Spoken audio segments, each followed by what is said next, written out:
Lonely Monk Productions. Man, the Eagles just lost the Super Bowl, and I'm going to be honest, I ain't got shit to say. No Jawn this week. Let's just start this episode.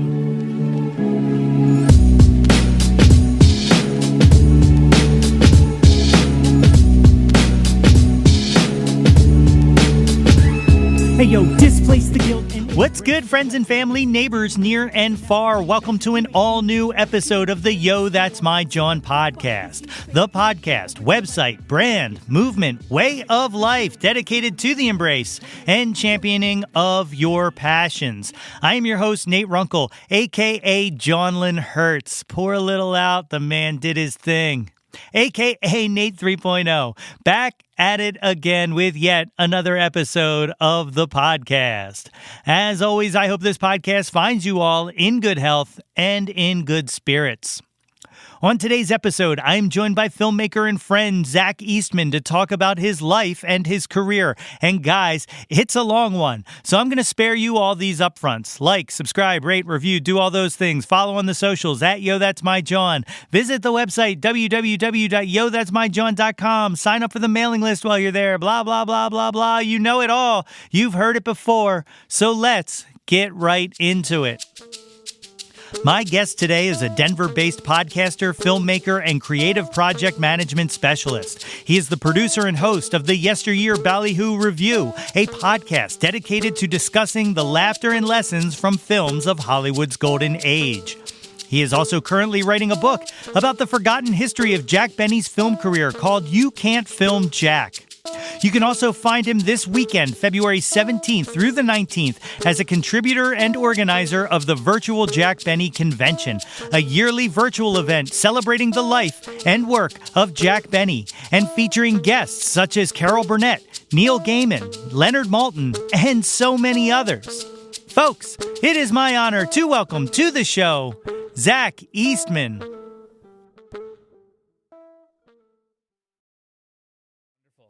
Cool. Ladies and gentlemen, I am joined today by the great Zach Eastman. Thank you for joining me on Yo, That's My Jawn, Zach. You got Zach Eastman on this show? That guy's a fucking asshole. I've been wanting to have you on for quite some time. Even am I muted? Nope, you're not muted. Nope, okay. You're good. I'll cut that out. 1, 2, 3, 4. Hello, Mac. 1, 2, 3, 4. Hello, Mac. It was saying mute on my screen, and I couldn't figure out why. I might even just leave that in. It's tasty. What I was saying was, I am so happy to have you on this show. I've been wanting to have you on since the beginning, actually, the inception, because you're someone who I absolutely adore, and someone whose brain I would love to pick. So, yeah, man, thanks for coming on. Of course, man. I was like, you know, it's funny because I'm thinking about it. It's in a couple of months, it will be about a year that we kind of reconnected on a chat basis, and me kind of like getting into your podcast and learning what you did, and then having you come on to my show to talk about a film that I'm so glad I know exists now, and just learning about a different subsection of the 60s cinema that I wasn't even heretofore aware of. Like, it's one of those like great gifts that you bring in your experiences. It's like, I never know what Nate's gonna drop as a reference. I literally look at your feed, and at one point you'll be talking about great hip hop, and then in the next one you're going like, here, check out the Paris Hilton video. I'm like, yeah. What how did we get from A to Z here? Well, the Paris Hilton thing, I don't know if you remember this or not, but I was in the running to be a cast member on her reality show that she had on MTV. So there's a little bit of my own biography in sharing that Paris Hilton song. I do remember that, but it was one of those things where I saw it like in the consistency of the thread, and I was like, you know, Nate's got a good point. Why can't I also talk about maybe like film biopics about the golden age of Hollywood and just take a left turn, or even just be like, hey, if you like The Public Enemy, you're going to love Casino. Like, just start throwing in modern stuff into the Ballyhoo feed, because at the moment it's currently just mainly golden age Hollywood stuff. But yeah, no, like, I should just start doing more modern stuff. Why not? Like, why not incorporate all of cinema? Like, that's the problem with my show, is that I kind of pigeonholed myself into what constitutes the term yesteryear. Right, and sure. I have to make a decision about extending that or not. Well, I'll say this, and this is from one podcaster to another, and this is podcast talk that might go over some people's heads. But niching down is never a bad thing. But I think all you have to do to be able to bring contemporary things in is, like you said, draw the parallel. So, like if if you're talking about Public Enemy and you want to kind of, because of this, here's a launching pad on why we will, now show, its influence all the way through to Casino and stuff like that. You just kind of have to find the way to just paint it into your backbone, Yeah, you're absolutely right. There is that's been a thought process of like, when do we start doing that? Because after episode 100, technically we've covered pretty much every genre of film that you can muster, from musical to gangster to melodrama, drama regular, drama light, comedy drama. Like, we've actually touched on way more genres than I would have expected to. I like, horror is the number one genre on the show, hands down. It's the one that has taken up most of our time. But second might be comedy, and then third might be drama. And now animation is building up steam, because I'm a frustrated cartoonist deep down. So I love animation history way too much to not spend a lot of time talking about it. And we've done 2 4-hour episodes on Disney as a result of that obsession. And we did Disney in the 40s, and then we went backward and did like the origins. We did our Phantom Menace episode, if you will. And it's because it is such a loose structure with short films from Disney, and we're trying to like contain a lot of stuff. It ended up being like some of the greatest stuff I've ever done on podcasting, I feel, is that I pressed record and me and the 2 other guys in the room riff on the history of Disney. And I mean riff. Like, if listeners want to listen to the Disney in the 30s episode, we thought we couldn't get dirtier than the first one we did. And we ended up turning Roy into quite a character. Roy Disney, quite a character. I won't spoil it, because you need to hear what happens and how it just keeps running through the next 3 hours. And you can listen to that in chunks without missing a beat. Like, it's just like everything's kind of laid out to where you don't have to like worry about pausing the podcast. Like, I love that feel about podcasting and what we can do. Like, you and I can both do this, is that we can go as long as we want, because it is that free form medium that allows us to do whatever we want. My personal taste is I love the feel of an audiobook. And we try as close as we can to get to that. And like, our 1,000 Clowns episode constitutes that, to my mind. Yeah. Like, you don't have to jump in. You can skip to the plot description if you want. You don't have to hear about the production of that film and how everything was recut. You just need to listen to the plot description. That's fine. And so it's I love the flexibility that this medium allows us. And you're right, I can do some modern stuff, and I might actually take you up on that sooner rather than later, because that it actually makes it just gives me an excuse to talk about gods and monsters for 3 hours. I love yes, exactly. So see, that's a very, very, very perfect example of something that still fits in the niche, but also brings in the golden boy of the hour, Brandon Fraser. Yes. Oh my god, that man! I still haven't seen The Whale yet. I haven't either. I will tell you though, like, I've accidentally inundated my girlfriend with Brendan Fraser movies between the end of the summer to now, and not inundated. I mean, like, we just happened to be watching 2 different ones, but we went to The Mummy at the Alamo Drafthouse, and she'd seen it before, but she didn't remember it. I've watched it so many times that I'm just like, I'm going to quote this movie the entire time because everybody else in the theater is going to do it. And we were just in awe of Brendan Fraser. And then I showed her. This is a curveball for your audience. I showed her the best Looney Tunes movie, which is Looney Tunes Back in Action. And we just liked watching Brendan Fraser interact with Looney Tunes. And then when I told her, I'm like, he does the voice of Taz in this, right? And she's like, what? And I'm like, yeah, that was like a condition of him coming on board the movie, is he wanted to do the voice of Taz. Which is like, I can't imagine a better, like, all right, I'll do your movie, but I want to try to one up Mel Blanc. Yeah. No, it's incredible. I'm glad that he's kind of getting his flowers and getting to come back and do some stuff. You know, we toss people away way too quickly in this industry that still have a lot of merit and a lot of worth. I agree. There's that part of me that wishes that some other actors would come like heretofore up to the level of what Brendan Fraser is able to get himself into. Like I want to see this kind of like, because he kind of dips in and out of stuff, and I don't see him much anymore. But Hugo Weaving is somebody that I'd like to see kind of resurge. It's almost like I'm glad he wasn't in Matrix Resurrections, because that would have just been like, well, they're just carrying on the norm and whatnot. It gives him space to actually have some kind of like great Oscar role that he's never gotten really to have. And Ian McKellen, I'm so happy that he's kind of like finished with the sci-fi roles more or less, so that he can go back to doing what he does with Bill Condon best, which is I'm going to stick Ian McKellen in some kind of like detective story or some kind of like repressed drama. Like I haven't seen The Good Liar yet, but I've been told the plot and I'm like, oh, I want to watch him do that. Or like Mr. Holmes, where he's playing Sherlock Holmes and it's the most heartbreaking thing you've ever seen.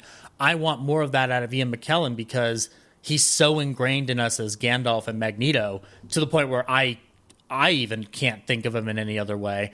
But that performance he gives in Gods and Monsters as James Whale is like one of the most heartbreaking things that has ever happened in film. Yeah, and he brings such a... Go ahead. I was going to say it's such a complicated role. Sorry. he brings like such a like understood sadness to every performance that he gives, that like I just he's absolute treasure. But let's jump in the way back. Let's enough about Ian McKellen and enough about Hugo Weaving. Let's talk about Zach. Tell me a little bit about growing up. Where were you born? I was born in Glendale, California, actually, but my parents moved to Colorado when I was young, and I grew up. How do I put it? Rather okay with being with myself, but also sad that I wasn't like necessarily the most social human being in the world. But I found my love of film pretty early on, and then I think actually it was. Star Wars, like everything else, is the one thing that kind of brings you out of your shell, so to speak. And that happened for me, as it does with pretty much any film person you talk to being born within the last 30 to 40 years. But also Titanic, it's a film. It's. I remember seeing it and wondering how the hell are they making that boat like capsize? Like, this can't be real. What is going on here? And so growing up for me, like I stumbled a little bit into the things that I love, but by happenstance of pop culture just kind of being put in front of me. But also there's some odd choices in there too. Like my love of time travel started with Bill and Ted. Back to the Future had no influence whatsoever until I was about 15. So, but yeah, I got into that, and then a lot of my love of vintage entertainment, because we've obviously alluded to it with Ballyhoo, is that my grandfather was probably my biggest hero in life, and still is. He's not my biological grandfather. He was a step grandfather, but it made no difference. I just knew him as Grandpa Pete. And when I was younger, I was into cartoons. I was into, space stuff and like other things like that. But he saw me being intrigued by the idea of Sherlock Holmes, and we were at Cracker Barrel one night. A lot of weird instances in my life happened at Cracker Barrels. Like that's where I found out I was going to have a nephew. So Cracker Barrel is the center of the universe, I guess, for me. But they used to sell cassette tapes of old-time radio. And I didn't know what old-time radio was. But my grandfather got me the Sherlock Holmes tape of of 2 episodes. It was one with Basil Rathbone and Nigel Bruce, and the other one was Sir John Gielgud and Orson Welles, and Orson Welles plays Moriarty in that one. So I took it home to listen to it, and I thought it was going to be an audiobook because I remembered audiobooks. I'm like, yeah, that's how Charles Kuralt is narrating Star Wars or whatever. It's like that's what I know this for. And then suddenly I'm hearing an ad for quinine tablets and cooking sherry, and I'm like, what? Why is there an ad? Like, why is there commercials? Why is there commercials on radio? That makes no sense. And I started learning more about old time radio as a kid. So like around the age of like 10 or 11, like I started really getting into that era of entertainment, and it led me to a lifelong obsession with Jack Benny, a lifelong appreciation of Orson Welles. It's brought me a lot of comfort when I'm not thinking about film or I'm not thinking about other parts of my life, you know, but I grew up kind of like ingesting everything. Like when I was younger, I was ingesting like modern films, but also some classic films. As I got older, I moved away from video games and started getting more into older films and watching Hitchcock on a consistent basis. I got into Scorsese. I got into Kevin Smith, Quentin Tarantino. And those things kind of built up into a appreciation of all of it by the time that I left high school and went into college. So there's like growing up for me was really just like the pre-education for everything that I do now. It was very much the training ground because I had friends, but it wasn't for me. Looking back on it now, I realize that the happiest times I had in my life more often than not were to myself, watching the things that I enjoyed. And then occasionally, like anything, you do find people you connect with. Like I found people that liked to talk about Mel Brooks. I found people that liked to talk about Jack Benny because there was a whole fan club on the internet that started off first as a mailing list. So I found my tribe, so to speak, through trial and error. And so growing up for me was kind of like discovering what it is I love. And within that also just holding on to it as something that gives me comfort in my dark periods. So that's kind of like my growing up story, essentially. It's just like it was really literally just ingesting film and radio and television and, because that's something I don't do television that much anymore, but man, I watched a shit ton of television. Yeah. Like I dipped through so many series on and off. I got into like The Simpsons is a lifelong obsession. That's a family connection thing. The family loved The Simpsons, and I will still support that show existing as long as it has, even if I'm not caught up. Yeah. But like discovering things like Seinfeld as a kid. Actually, you want to hear a fun childhood story? I saw the finale of Seinfeld before I knew what Seinfeld was. My dad had it on, and I was about 8, and I couldn't understand. And I remember asking him, "Why did they go to jail?" And then about 4 years later, I got the first season and the second season. Like when Columbia finally started putting them out on DVD, and the more I got into it, I'm like, these guys belong in prison. From the moment one. I just love that kind of like suddenly your brain kicks in all of a sudden and you're just like, holy shit. They belong in prison. Everybody in Arrested Development sucks. Those are my favorite kinds of things where there's no redeeming quality, and yet for some reason you're still drawn to them or whatnot. Well, so back then, you're kind of bathing in all of this content and film and radio and stuff like that. When does it click in your head that you're like, I want to create this? Pretty early on.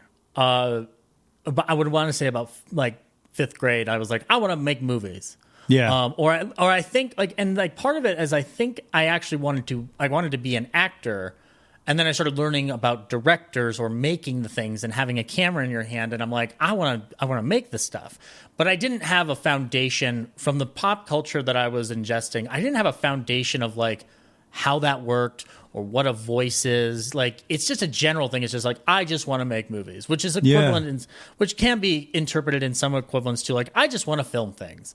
But then, but as I started clicking into this, that's what I would want to do. I started learning about what a director is and what they do. And I never thought about writing at all. Like, that's a key thing. I never learned about writing until getting into Kevin Smith and his approach to write what you know and, you know, make a movie with your friends kind of vibe. That pushed me out of my shell.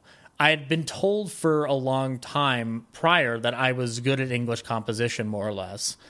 Grammar is just my kryptonite, like, honestly.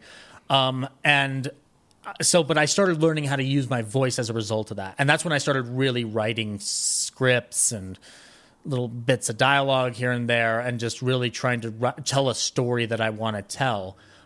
So that's when it started clicking. It was those formative years between like 10 and 17 when I was just like really starting to learn, well, what is it that I want to do with this medium that I'm aware of? But in the same point, I was also kind of learning about like, okay, I also want to know everything about film history that I can. And then you open the book on film history and you're like, oh my God, I kind of want to cry. Like, just so much ups and downs, so much depression, so much terrible shit going on. And, but that was kind of like the crux point. And I kind of had a set goal in my head as early on as that I want to be involved in film. And I don't know if you've ever had this, but like, have you ever had that, like that reaction from people where they kind of look at you in awe about like, man, you know exactly what you want to do. Mm-hmm. I had that happen to me more than once in high school, and I kind of didn't know how to respond to that. I mean, I remember being a little bit like dismissive of it, and I wish I hadn't been. Like, that's one of those things you wish you could take back. But like, I shouldn't have dismissed it. I should have said like something positive, like, well, everybody will find what they're good at. But like, I never really thought about it until they were pointing it out. Like, oh my God, I've kind of already predestined my path. That's very strange. Like, yeah, I just didn't know of any other way to think about it, you know? Yeah, it's so funny you mentioned that because literally this weekend, my fiance Katie and I, we were having this conversation about that I have a character in a screenplay I wrote one time that was a painter, and he has this monologue about how he decided early on that what he wanted to do is not something that you like go to school and then you get a job and you're just a painter. And it was, you know, essentially me talking about myself with film and music because, I decided everything that interests me has always been something that isn't, it's not based on merit and it's not based on anything other than really luck and drive. Right? Like it's like equal parts luck and drive. And, yeah. And I was saying, I feel like I'm going to be the opposite of like, those parents who are always like, try to make their kid follow in their steps and fulfill the dreams they never fulfilled. I'm going to be the complete opposite. And if I ever have a child, I'm going to make them like an accountant or a banker or something practical that they can get a job and become rich in because, so like, yeah, I had it figured out early on what I wanted to do. It's just sadly, I picked something that, it isn't easy. Yeah. Well, and that's kind of how we found podcasting though as a good backup because like I think like anybody like you have your first podcast you listen to. Mine was Smodcast because I didn't know what the hell a podcast was. I'm like, what the fuck is that? Like I'd barely gotten an iPod at that point. And I tried my hand at podcasting when I was younger, and it was like but I didn't have anything I wanted to talk about really. Like I was just talking with my friends. But as I got older and was milling around through film school, I found Real Nerds Podcast and was fortunate enough to be a guest on there. And then I just never really stopped being there. So, but we found we found where we wanted to be. And I'm actually glad that I found podcasting in the same breadth of me learning about what I wanted to do with film because it gave me avenues that I wasn't expecting. Like you can tell a story through this medium without the production value that's involved in making a movie, and you can't there's things you can do with the audible medium that you can't do with the visual medium, and so there's a blessing within that I'm very appreciative to have found. So like I found how to combine my energy for film with my love of recording things with my friends, and that's the big blossom point to where I'm at in my life right now. Is just like, if I hadn't have found those things simultaneously, I literally wouldn't be here talking to you, let alone doing anything that I've done with you or all of my friends that I've had on the show.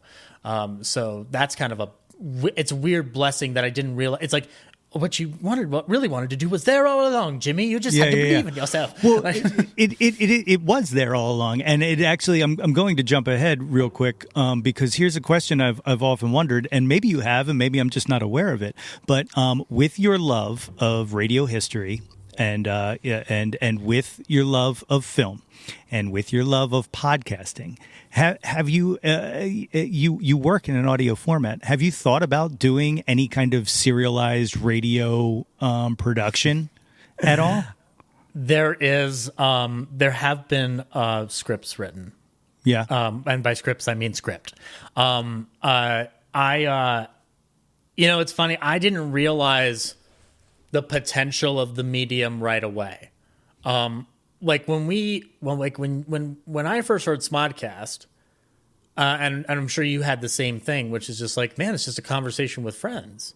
Yeah. And I just thought that's what podcasting was. And I dipped into other shows like How Did This Get Made, and You Made It Weird with Pete Holmes, and so like a lot of it had to do with comics that I liked at that time, like Doug Benson's Doug Loves Movies became a big influence at a certain point because of certain guests that he would have on and the construction of comedy. But I didn't think about narrative storytelling at all. Like, I just didn't think that's what it was built for. And then for context, I milled around in alcoholism for a good chunk of my 20s. And as I was trying to get better, I discovered a show called Secret History of Hollywood, which is done by Adam Roach out in the UK.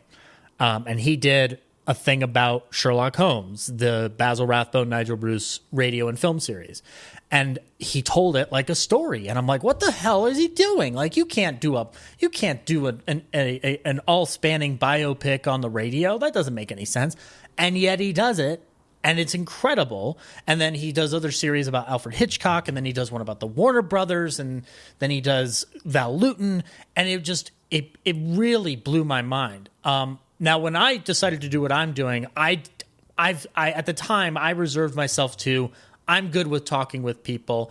I'm not good at constructing that narrative. But now I am dipping my toe into that because I do want to see where the medium goes. And like part of what I want to do with my show is move it into a classroom aesthetic. And from there, you can tell some stories. And it's like, I want to try to dip my hand into that. But like audio production, like old time radio is interesting because I've dealt with it in a different way. Zoom recreations. So instead of doing it on a podcast per se, a lot of what I learned how to do in terms of how radio works as an art has been seeing recreations done over Zoom, which was very much a pandemic result. That happened when a lot of people couldn't do their recreations live at a lot of these old-time radio gatherings and groups. And so I've started learning more about how to do radio recreation from there. And since then, I've written an adaptation of an old Suspense episode, and by that it really was transcribing and then maybe adding some stuff here and there, and then the other one was doing a spin-off of Rear Window by Alfred Hitchcock. And because for anybody who hasn't seen Rear Window out there, it's about this turd in a wheelchair who doesn't want to marry Grace Kelly. Yes, there's a murder that happens off in the middle of the block. That doesn't matter. It doesn't matter. He doesn't want to marry Grace Kelly. And so in order for Grace Kelly to impose the radical idea of be with me, Jeff, she becomes an active detective where he is an inactive detective in the movie because he's in a wheelchair and my leg's broken. I can't do anything. Wow. And so she starts being the detective in the movie. She's the one who physicalizes what he would normally be doing if he wanted to sneak into a house. And I was like, Vin, I need a detective series with her. And I'm part of a film club with Secret History of Hollywood where that got brain sparked immediately by everybody going like, write it. So I did. And I called it The Adventures of Lisa Fremont. And it was basically what if she and the nurse that's taking care of Jeff opened up a detective agency. And it ended up being this slight homage to Hitchcock. And at the time that I wrote it, Norman Lloyd had passed away. The great Norman Lloyd, who was the guy, he's the villain at the end of Saboteur that falls off of the Empire State Building. And so I wrote him into the mix, and because of the current culture we live in where somehow Nazis have risen again, which I'm like, fuck. We were done with Nazis. We were done with them. This is the problem with learning about film history and history in general is you realize like, oh shit, this undercurrent's always been here. Fuck. The Nazis were always there. It's true. Yeah, it's like realizing that Captain America Winter Soldier is the smartest Marvel movie because of what Jawn is saying over the computer going just like, oh, has it been his shield? Like, yeah. Yep. But I added that into the mix and tried my hand at a sort of a feminist parable. But I make no claim to be anywhere versed in how to do that correctly. And so like I would want rewrites, preferably by a female writer, to be like, do I need to remove or shift anything?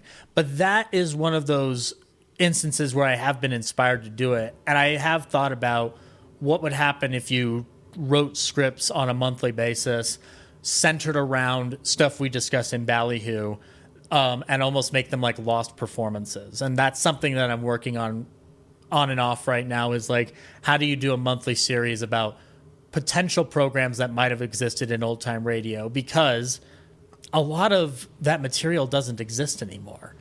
We have maybe 15 to 20% of the output that radio produced in its golden age. And thankfully, that's because there's a lot of foresight on certain people's ends. The Lux Radio Theater is an example. Cecil B. DeMille's family kept all of their discs, and then they donated them to Spurdvac. Jack Benny had recordings done because he would listen back to them after the first broadcast they would do during that Sunday night, and then figure out if they need to tighten anything. And then when they do their second broadcast for the West Coast, they would improve upon that first recording. So there's a lot of times where you're actually hearing the first thing that goes out and not the second thing that goes out. But the rest of it is gone. Like it's all kind of just scattered to the winds, and like you're lucky if you can find stuff, particularly during World War II, because there's so much material that was used for those transcription discs that they had to replace with glass. Like, so a traditional aluminum disc would have been replaced with glass. And what does glass do? It can scratch easily if not taken care of, and it can break easily. So that stuff's like, we're lucky it exists. So I kind of wanted to try to fill the gaps of radio history with that, of just like supposed programming. Like, what if there was just this random cop show that just existed that only lasted a season? And just kind of play around with that. So like, yeah, it has come to mind, but audio production, like anything, requires the talents that film production does. You need actual actors. You need a sound designer, which I am not. Yeah, I'm a podcaster. I'm not a sound designer. I know the basic principles. I just don't. I'm not good at it. And you need good technicians to produce it. Like, you need to make sure everybody's leveled and equalized on point. So it's not just your mic; it's everybody's mic. And you have to make sure that you are keeping the tempo of the kind of show you want to make. Like, are you making a comedy? Are you making a drama? So, like, at the moment, it's kind of like, okay, write it first and then see what you can get as production assets. But it's something that I imagine still would cost less than making a film, because you're not expected to have camera setups. You don't have to really do the same kind of retakes that you would have to do. So I do want to play in that medium because, one, it sounds less stressful. Yeah. And number two, I would love to figure out, well, I can be a visual person when I'm learning. What happens when I'm blindfolded? And I can discover, like, all right, well, this is how this transition will work since we don't have any visuals. And not using the same line of dialogue, which is like, I'll knock on the door. Knock, knock, knock. Right, knock, right, or right, like, get him. He's got the gun right over there in the corner next to the left. Yeah. Giving specific directions. I just it's an avenue that I think like your background has kind of pointed you towards almost like it's almost like the logical conclusion of a life kind of buried in radio and film and kind of that narrative storytelling. Like I'd be really interested to kind of see you tackle something like that. Like I think you're the right man for the job. It's, you know what's so funny is that like everybody, I used to think this too, that like, oh, old time radio is dead. Like narrative radio is gone. It's dead. We have sitcoms now. We got television, and television killed it, and good for it. But guess what?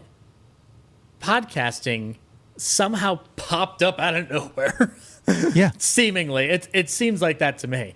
And now we have a chance to do that again. And under similar auspices, this can still be provided for free.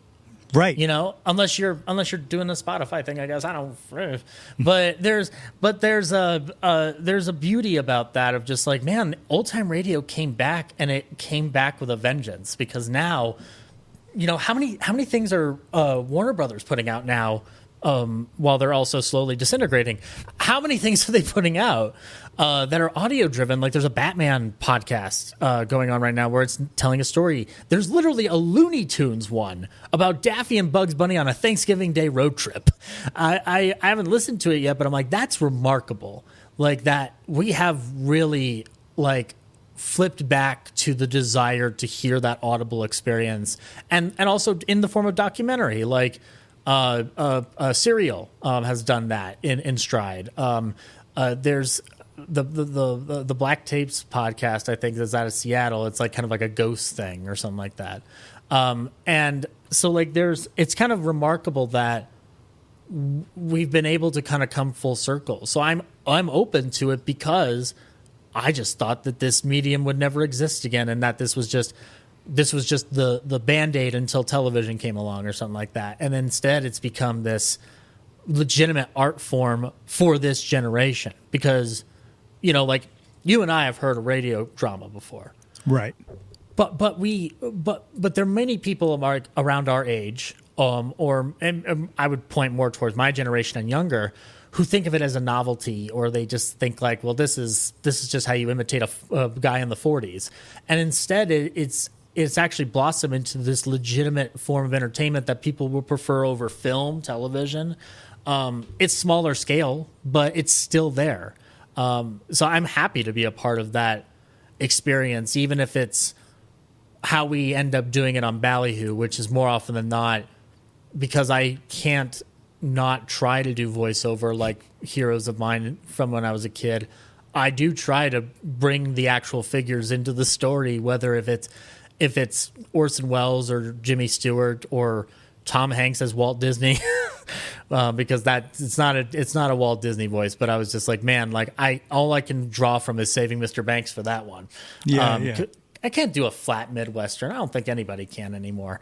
So like that stuff is the closest I've gotten to now, and the next step will be to actually get legitimate actors in the room and really try to push forward into the narrative realm and really try stuff. Like there's certain things you can't do. Like I don't think you're ever going to get a War of the Worlds done ever again like that.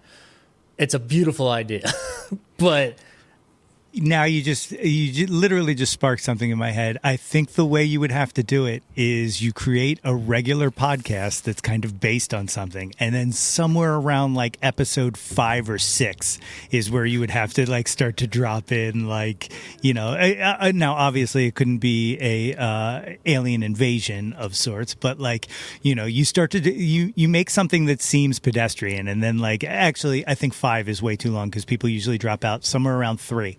So like end of episode 2 kind of start to tease like, hey, something weird came up in our investigation this week where blah, blah, blah, blah, That's a smart idea, because there are things that, because podcasting, like internet radio doesn't really exist the way it did in the early aughts. Like that was a phenomenon that happened for a second if you had iTunes and stuff like that.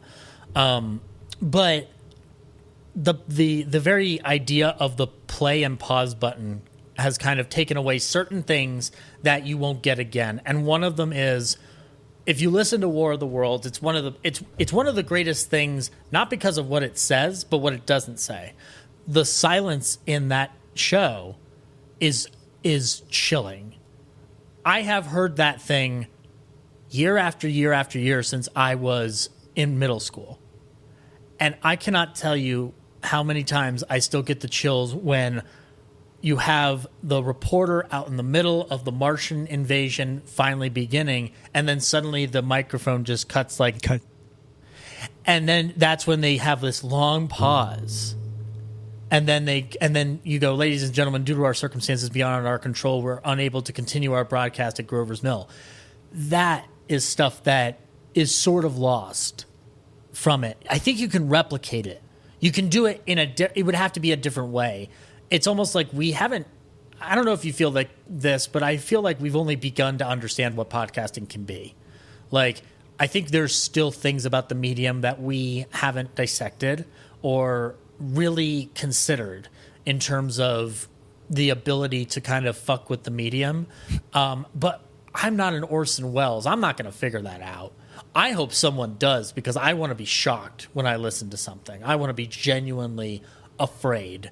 Within limits, obviously, I can cover levels, but I want to have that same feeling that I get listening to a close to 100-year program that still has a lot of power and, frankly, a lot of unfortunate influence on the world we live in today, and the way that deception has taken on more insidious forms.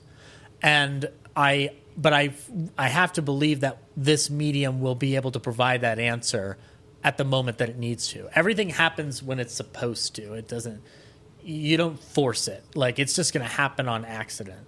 Like, I have figured out how you do War of the Worlds on Ballyhoo, but I won't spoil it here because I am trying to actually construct that for Halloween. Oh, and nice. It's gonna actually require me to go into the drama realm that you're talking about, but I'd have to be very careful on how I schedule it so that I don't burn myself out, because I'm not going to get it all in the same week. I'll put it that way. Right. The you kind of touched upon something early on that you're about to embark on yet again is your involvement with the Jack Benny community. You're about to partake in the virtual convention this year. How did you get involved in the first place? Not just as a fan and in the community, but as a more than just an active participant, but contributor, if you will. Yeah. Well, it has to begin with listening to Jack for the first time. That's where the story starts.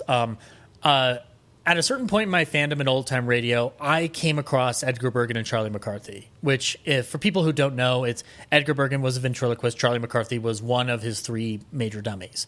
And I actually learned about that, them having a radio show, through Leonard Maltin's little behind-the-scenes interview on Fun and Fancy Free, because Edgar and Charlie are in the movie with Mortimer Snerd. And so I was consuming as much as I could of Edgar and Charlie. And this was a pre-YouTube era, so it was tapes or nothing. And my dad got me at Costco this Comedy Superstars box set that had like 7 to 9 episodes of Charlie McCarthy. And I'm like, this is the gold mine. I don't care about anything else in here, really. But I wanted to listen to a Charlie McCarthy with my dad, and he's like, well, can we first listen to this? And he pulls out one of the Jack Benny tapes in the collection, and it's Jack Benny with his guest Groucho Marx. And I'm like, I mean, I know who Groucho Marx is, and I've seen Duck Soup. I'll listen to Groucho. And then suddenly this voice talking to Groucho comes up, and I didn't get it at first. I didn't get the humor. I was maybe just 1 year too young to fully get it. But when I ran through the Charlie McCarthy stuff, I started listening to other stuff on the set, Burns and Allen, Abbott and Costello, and Jack came up in that rotation. I think he was actually probably next because my dad wanted to listen to it. And I suddenly heard Phil Harris, the voice of Baloo the Bear, on this radio program, and he's this drunken band leader. And I'm hearing like Mel Blanc, and I'm like, what is going on here? And then as I kept listening through that fascination, I started learning about the character of Jack, which is this miserly, vainglorious, would-be Lothario, it's all of our worst traits shoved into one character. And somehow it clicks. That it's like, here's a guy that I don't like relate to him directly, but like all of the issues that he has, I connect to on some level, even as a young kid of 10.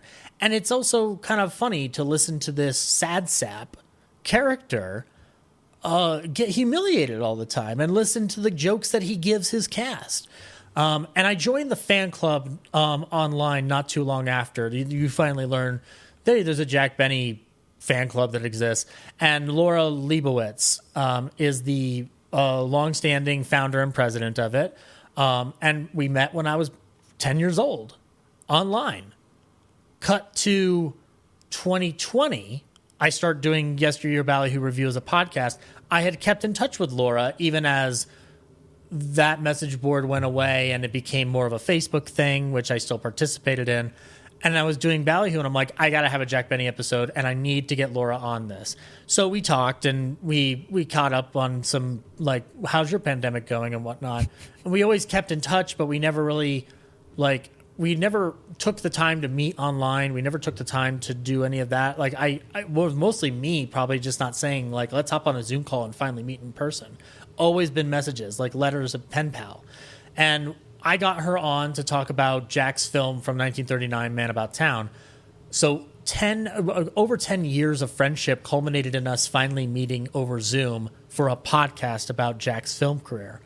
And within that same time, she was announcing a virtual Jack Benny convention because the pandemic had brought everybody to a low ebb. And this was something that she hadn't done a convention since the early aughts.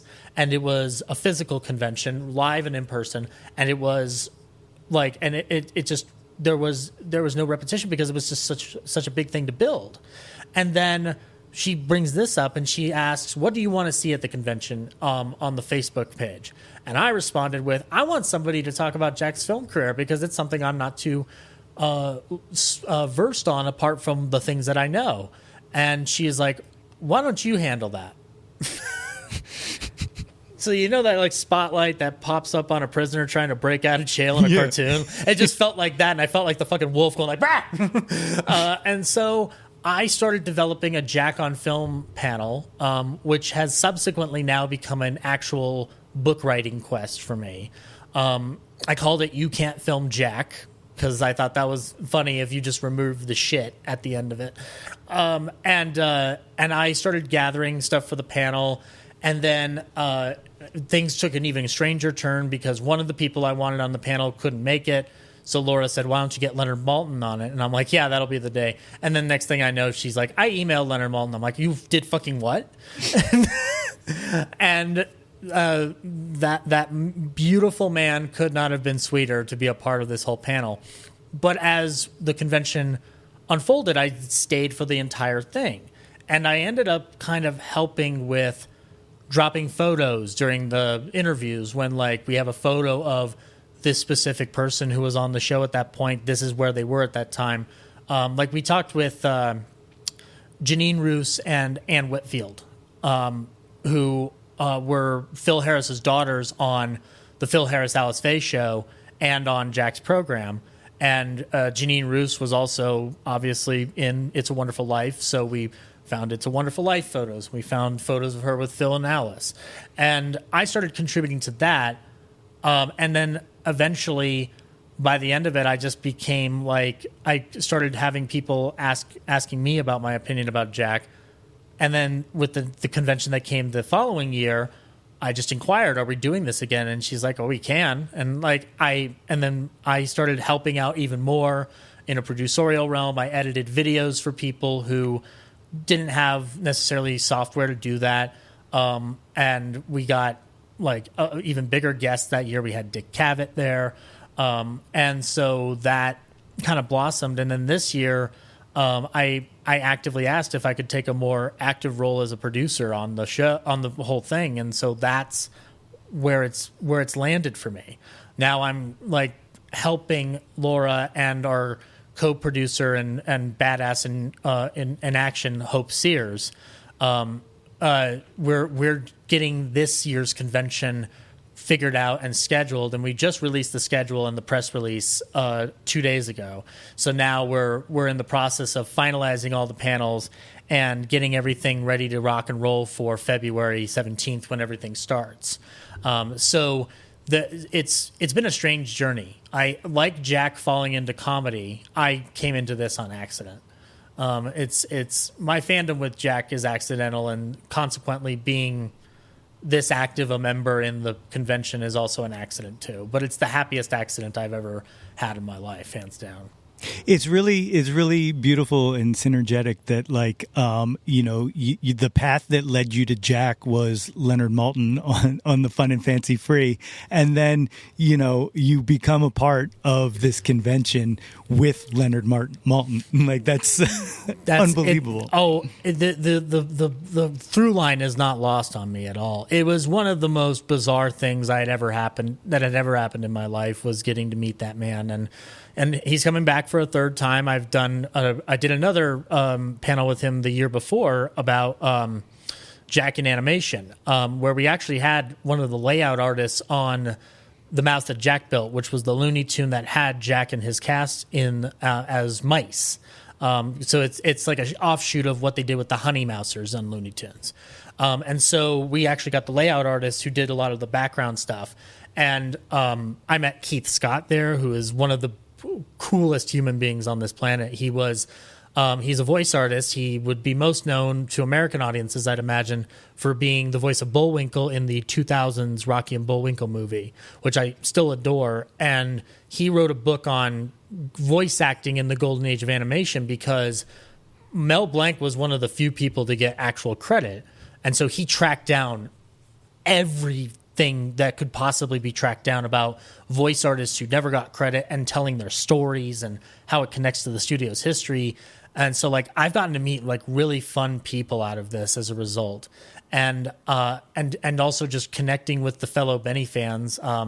Like right now, I'm editing together a recreation for an impressionist and entertainer named Brad Zinn, and this is like one of his bucket list items, is to do this kind of original tour de force performance, and I'm getting to help people out with that, seeing their dreams come to the forefront. That's a really cool idea and feeling to have.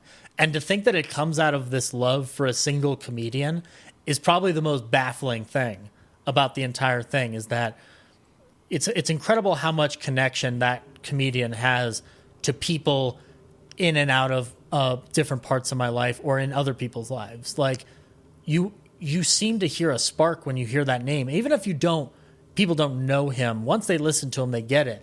But there are people you wouldn't expect to be Jack Benny fans. Like, our guest that has already been announced is Neil Gaiman. Like, one of our big guests this year is Neil Gaiman. I had zero clue, because my Gaiman knowledge extended to the Sandman run that he did that I was able to read. And that was about it, because I'm not a big fiction reader. But Hope had read more about it, and she dove into and she interviewed him, and she fucking crushed it. It's an amazing interview that I'm so excited people are going to get to see, because you're going to find a Jack Benny fan that you didn't realize was there.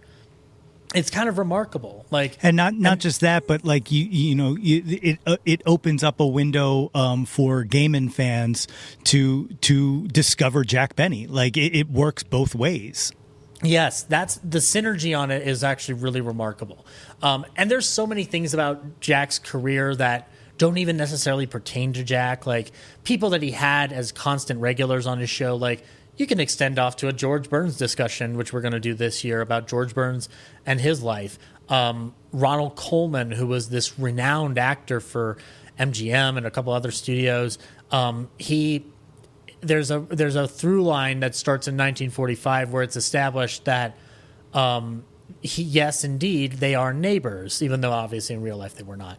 But like Jack is Ronald Coleman's next door neighbor, and just the amount of awkward, Curb Your Enthusiasm, Seinfeld level cringe moments that happen with Jack just popping into dinner at their house one night becomes a through line of Ronald Coleman can't stand his next door neighbor Jack Benny. You know, you can go into a Ronald Coleman talk just based off of that and learn more about Ronald Coleman. Phil Harris is somebody that everybody in America knows because of Disney. He would not have been at Disney if it were not for this program. And having been on it for close to all of the 20-year run of the radio program, Dennis Day is the voice of Johnny Appleseed for Disney. So there's a lot of offshoots you can go. It's like an MCU in the stupidest possible way.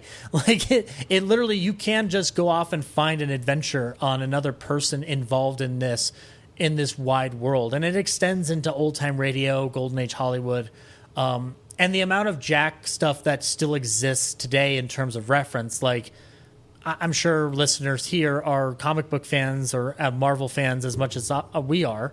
Deadpool 2 has an amazing Jack Benny reference that involves, for people who may not remember Deadpool 2 because you didn't go to it the way you did to the first one, the box office shows that. There's a scene where Deadpool is sneaking into Blind Al's house to grab cocaine from underneath the floorboard, and she's listening to the most famous Jack Benny bit of all time, which is Your Money or Your Life. And it would be one thing if that's just in the background. But then Deadpool gets the cocaine, and then he just creeps up behind Blind Al, and it's timed to the routine. And the routine, for people who don't know it, is a burglar sticks up Jack and says, "Your money or your life." There's a pause, and then the burglar goes, "Your money or your life." And then Jack just yells out, "I'm thinking it over." And Deadpool shouts that in Blind Al's ear, and she just whips out her gun and goes, "Motherfucker." So like that stuff, like you're not expecting that to pop up in a Marvel movie, let alone something that's going to be a part of the MCU retroactively. So I'm amazed how much Jack Benny is still out there. I thought this was dead. I'm so happy to be wrong, you know? Absolutely. And did I see in the list of guests that Carol Burnett also is among the contributors this year? We pre-recorded an interview with her. That will be playing, I believe, on Sunday at the convention or on Friday. I think we have to redetermine that. But yeah, she took the time to talk a little bit about Jack, and the other guests we have coming to the forefront. Keith Scott's coming back. We're going to do a panel on Mel Blanc together, he and I. We've got a lot of Benny podcasters around this year, so there's actually one that is probably one of the most known in the internet sphere right now is This Day in Jack Benny, hosted by John Henderson, where he plays the Jack Benny episode that correlates with the calendar day that he's recording it on or releasing it on. There's Buck Benny OTR, who's been there since really the dawn of podcasting, and he does intros at the beginning of his episodes and then replays Jack Benny episodes. We've also got actors who worked with Jack in some capacity, like or connected in some form or fashion, like Cynthia Pepper. We have Lucille Ball's daughter, Lucy Arnaz, talking about her mother's friendship with Jack. And that's a wonderful interview that I was fortunate enough to sit in on. There's additional people that will be kind of popping in and out as surprises. There is a live ballyhoo happening at the convention, and I'm not revealing who the guest is. at least not at this time. But he is an active part of one of the most famous parts of Jack's radio career, and it has to do with the violin. So that's a tease. If people know what I'm talking about, they'll get it right away. But there's also, and we've reached out to other people, and I there's one that I hope we eventually get on this convention eventually, which is Barry Gordon, because we talked about him on 1,000 Clowns, and he actually worked with Jack a couple times in one of the most hilarious television sketches that Jack did, where Jack's casting his life story, and there's a kid that he thinks will be perfect, and then his agent comes in and it's another kid, and then he realizes that the agent would be a better person to play the role of Jack than the kid actor. And Barry's played both parts. He's played the actor, and then he's also played the agent. And in one of those episodes, the reverse character was played by Harry Shearer, who's another Simpsons connection to old time radio, is that Harry Shearer has gone on to be the voice of Mr. Burns, and there's guests that we would love to get on. I just think that it's remarkable how many people are still alive that worked with Jack, and or just made it their life's career to discuss Jack. Kathy Fuller Seeley is one of the best historians I know. She knows everything about Jack's radio career, everything. And she's been an immense help with researching on my book. And she's going to be on a couple different panels. She connected with a scrapbooker named Barbara Thinnell, who actually worked at CBS at the time that Jack was on television. But even before that, was a huge Jack Benny fan and collected everything related to Jack in the press, in magazines, advertisements, everything. Like, her scrapbooks are thick. And she interviewed her for over 2 hours, I think it was, about her career as a Jack Benny historian on accident.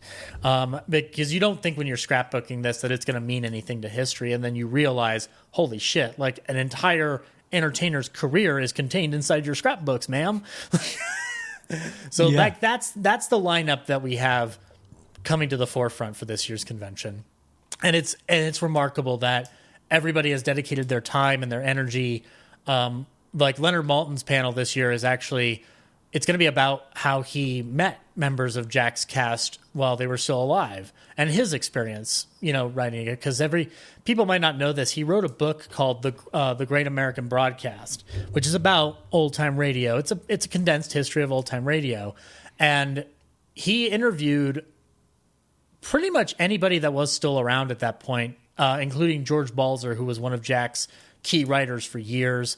He got to meet Mel Blanc, Phil Harris. So there's stories there that we want to hear from somebody who's had that experience talking to them. Like, it sucks that not everybody's still alive, but the people who met them carry on those stories like 99% to the letter. And so that's kind of an amazing thing, is that it is a touchstone to history. Like, you can almost touch it. Like, like you can almost reach through the screen. And that's kind of the most beautiful part of this, is that there are people who still care about this medium and this comedian. And you don't get any bigger joy than watching somebody's eyes light up when they remember something about Jack or the radio show or his films or his television show that just make you feel like a kid again. Like, it's this eternal, like, positive vibe that I don't see in any other fandom. I've never, not one. Star Wars, it doesn't really exist. No. MCU doesn't exist. There are disagreements about Jack, but then, like, anytime you dip your face into a frown, it just starts immediately going back up to a smile. Like, that is something that doesn't exist in fandoms today.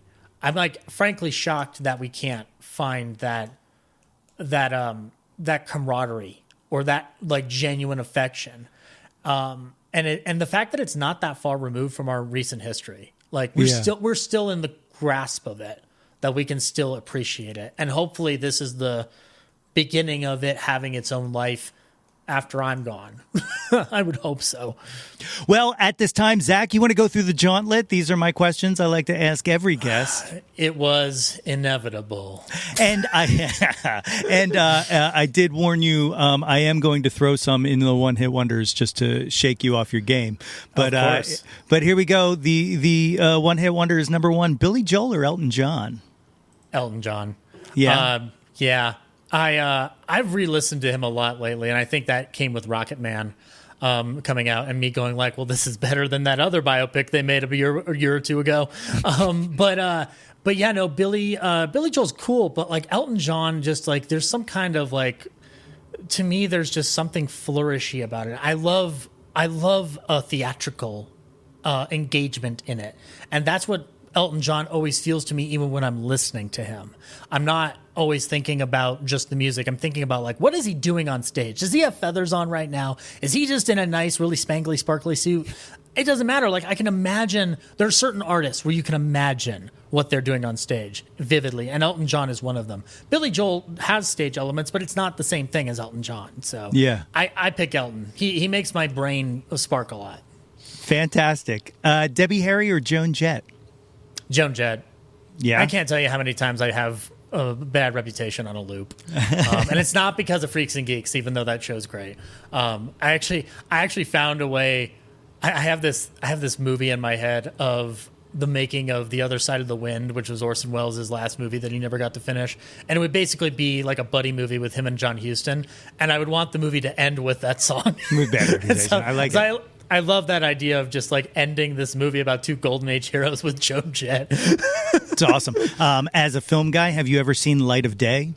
No, I have not. Okay, so Light of Day is Joan Jett and Michael J. Fox as brother and sister in a rock band. What? And yes, it's absolutely fantastic. Definitely check it out. It's really incredible. Is it like, did the Shout Factory have this or something? Shoot, I don't know. That's a good question, but yeah, Light of Day. It was a cable staple growing up, and it's like Michael J. Fox being serious. Michael McKean is in it. He is also in the band. They're called the Bar Breakers. It's tremendous. Wonderful. I'm going to check this out now. Next one, Aretha Franklin or Tina Turner? Aretha Franklin. Yeah, I enjoy her music. Tina Turner never. It wasn't playing on a constant loop the way Aretha Franklin was. So like that's more of a childhood thing. You know, Okay. there's artists that your parents listen to, and Aretha was always on the radio. So I just heard more of her from the stations my parents played. So yeah, I would go with Aretha hands down. All right, respect. Nirvana or Pearl Jam? Oh, Pearl Jam. Yeah, I like Nirvana. I do. Pearl Jam though. Pearl Jam will always be close to my heart because of the time that my dad took me to the advanced screening of Big Fish, the preview screening. And Man of the Hour is one of my favorite songs they've ever done, and it makes me cry every time I think of it because I think about it and I'm going like, my dad's gonna die one day. Fuck. I'm like, no. But it's also this beautiful way to end the movie, and I think Vedder's voice is really good. He's the sole reason that I would probably watch the Into the Wild movie is because of what he does for the music of the film, because I've read the book and I have zero desire to watch the movie because I'm like, there's no way this book is going to be done justice in this movie. But if I watch it eventually, it will be because Eddie Vedder's music does get to me, and my uncle loves him too, so that's one of those things we first bonded over. So yeah. You mentioned Big Fish. That is my one thing that I hold in the back of my head on why I will never give up on Tim Burton. Is I'm praying for another film like that or Ed Wood from him, because the less that he Burtons, the better I think he is as a filmmaker. But I think Big Eyes came pretty close. Big Eyes is a really interesting movie from him that nobody's expecting. It's not the same, but it's still a Karaszewski Alexander script, and it still has a vibrant, weird element to it with all the Big Eye paintings. And I think Christoph Waltz is actually amazing in that trial sequence where he's just freaking the fuck out. Yeah. No, that's my favorite kind of Burton. As much as weird Burton is also, a fun time. Janis Joplin or Stevie Nicks? Stevie Nicks. You gotta love somebody who's a witch. Yeah. You gotta love a witch. Is it? I think it was like it's one of those things where I'm not as versed in music, and so Stevie Nicks just kind of like sticks out because of Fleetwood Mac, and there was so much stuff playing on the radio that I'm just like, this is unique. This feels unique to me. It's almost like you take the power of the music revolution you have in the 60s and you just add a little bit more dash of psychedelicness or something like that, or something strange, something weird is going on. Yeah. And I like being put off my guard when I listen to Stevie Nicks. So I would say her, hands down. Brilliant answer. The big one, Beatles or the Stones? Either way, I'm fucked. The Beatles. But I have like this, I really love the Beatles in fifth grade. I absorbed them. And the Stones came to me in high school. And I think the Beatles still stick out more than the Stones because there is something about the evolution of the Beatles that will always fascinate me, where they started and where they ended up by the end. And even if you want to go into the solo careers of each individual band member, like their sound is so unique that they were able to transplant it into different motifs. I love kind of like listening to the production difference between I Want to Hold Your Hand and something like Yellow Submarine, where it's a complete shift in the norm. And these guys were out there going like, well, yeah, it's great to do a rock and roll sound, but what if we like slowed everything down and just really like threw in production value? Like Sgt. Pepper's is a great album because it's again, I like visualizing what's happening. I can't visualize I Want to Hold Your Hand without thinking of a very specific image, which is A Hard Day's Night. Right. Or more recently, Jojo Rabbit. But it's a dark joke, I guess. But Sgt. Pepper's, I feel like there's a story being told, and I am not limited to the Beatles' Yellow Submarine cartoon as my go-to for it. My mind can go anywhere. It's why I like Across the Universe, too, is just like, I love that somebody took what they thought a Beatles album looked like and made it into a movie. And because the Mr. Kite sequence in that film is incredible, but that stuff comes from your imagination. I don't get that with the Stones, and I like using my imagination in any instance of the day. The Stones make me want to go marching in the street. Yeah. The Beatles make me want to relax, and ultimately relaxation will always kind of trump any vitriol that I'd want to feel in my life. Sure. You mentioned Across the Universe. You know, I said David Lynch in Star Wars. What do we got to do to get Julie Taymor a Marvel film? Like, come on. Can she take up Guardians of the Galaxy since James is leaving? Something. Give her something. I don't know. Like, I'm trying to think of. You know what? Actually, I'd like to see Julie Taymor do a Doctor Strange movie. Yeah, that'd be fantastic. I liked Multiverse of Madness, but everybody thought, well, Sam Raimi's doing Multiverse of Madness, so this thing's going to be messed up. And it ended up being about what I expected them to do within the context of this is a Marvel movie. I want Marvel to take a risk and be like, Julie Taymor, here's Dr. Stephen Strange. Go fucking nuts. Yeah. Because you know that there would be theatrical kind of like a even grander psychedelic aesthetic. She would create a theatricality about it. And I feel like the very concept of any Marvel property is something that is overtly theatrical and into a sense melodramatic for positive reasons. I want to see what she does with the visual spectrum, especially after Across the Universe, because that movie kind of twists and turns with its visual acumen.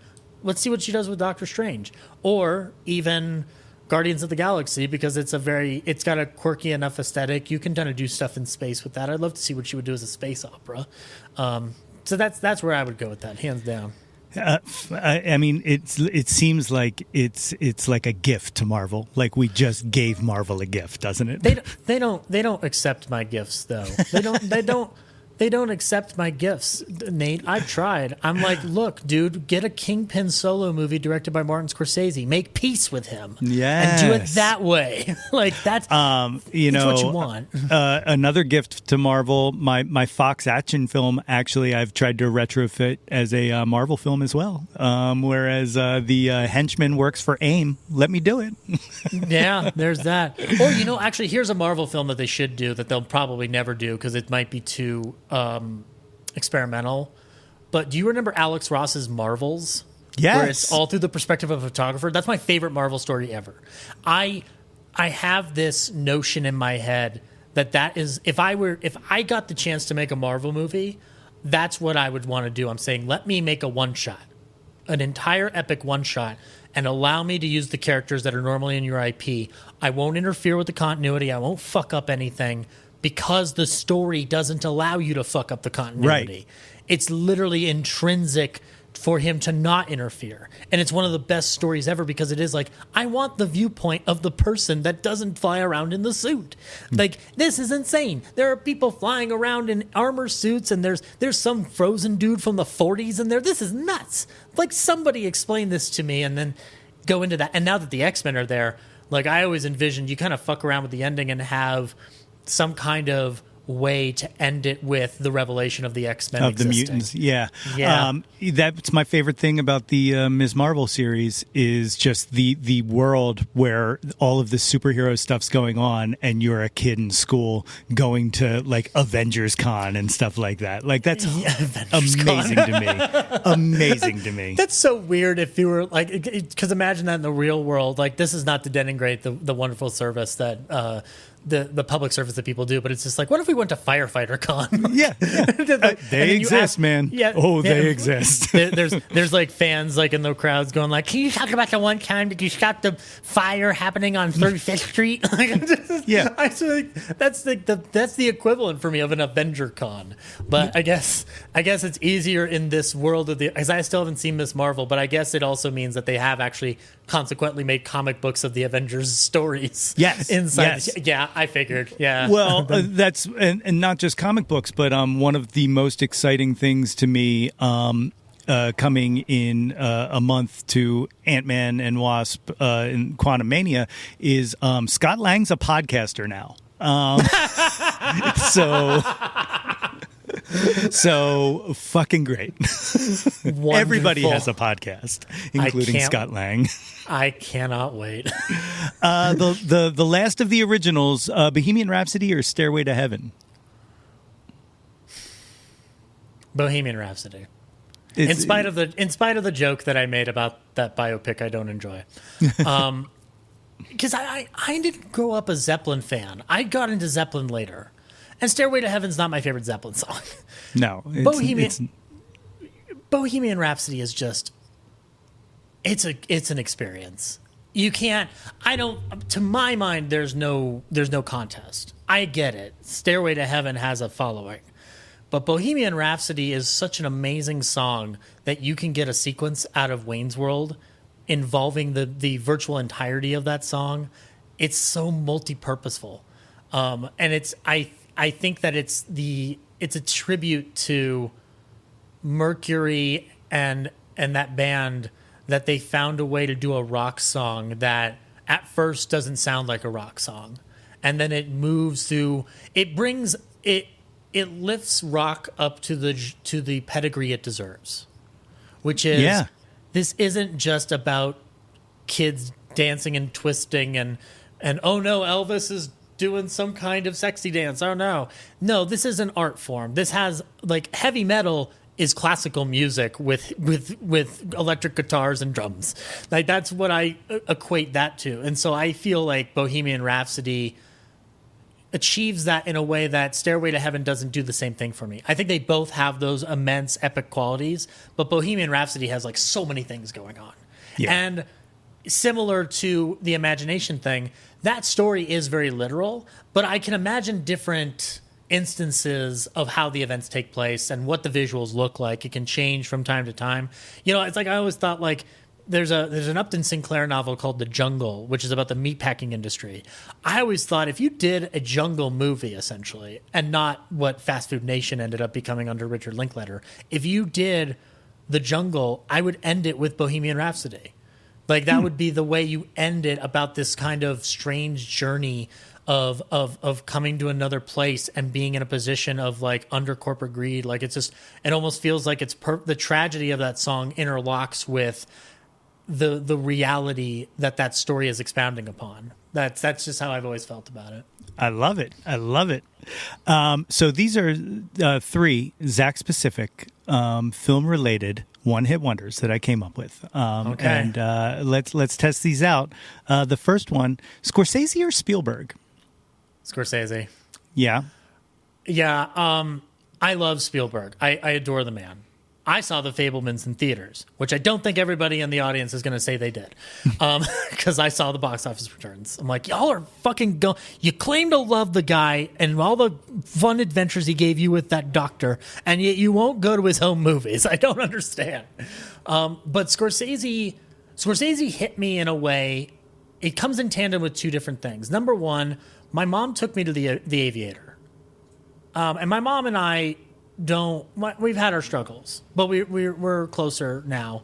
But I love when my mom would take me to movies, because she somehow we always went to something stranger than my dad took me to. And The Aviator was one of them. And I walked out of The Aviator at the age of 13 going like, what did I just watch? And I didn't feel that out of Spielberg when I was younger. I felt like this is par for the course. Even Schindler's List, I had that feeling of this is par for the course. Over time, I've realized how amazing Schindler's List is in comparison to the rest of his filmography, because the gaze isn't there as some people claim. It's a very different movie than anything else he ever made. Yeah. But Scorsese, just something clicked in my brain. And then my dad showed me Goodfellas. And then I was like, what is this?